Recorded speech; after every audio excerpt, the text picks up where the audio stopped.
Les efforts pour secourir l'enfant Ryan sont entrés dans leur phase finale après qu'il soit tombé dans un puits jusqu'à 32 mètres de profondeur mardi soir dernier dans la commune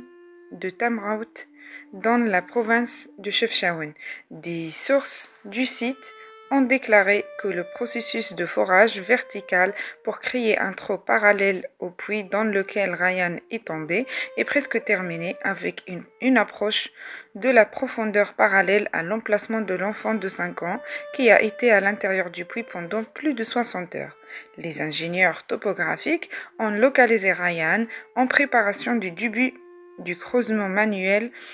d'un tunnel parallèle au puits dans lequel l'enfant est tombé, dont le diamètre ne dépasse pas 35 cm.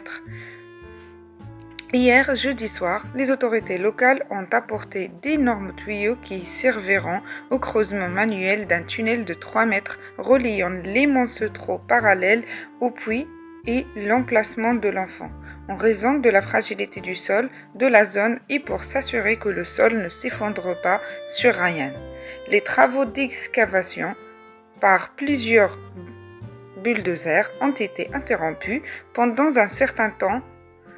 à 2 reprises hier, jeudi, en raison d'un glissement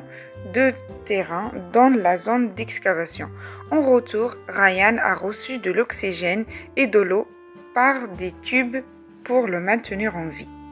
Le personnel médical et soignant et le matériel médical nécessaire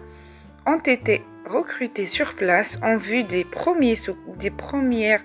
examens et interventions pour réanimer l'enfant Ryan sur place immédiatement après sa sortie. La gendarmerie royale a également préparé un hélicoptère médical se préparant à transporter l'enfant vers un hôpital voisin une fois qu'il sera sorti du trou.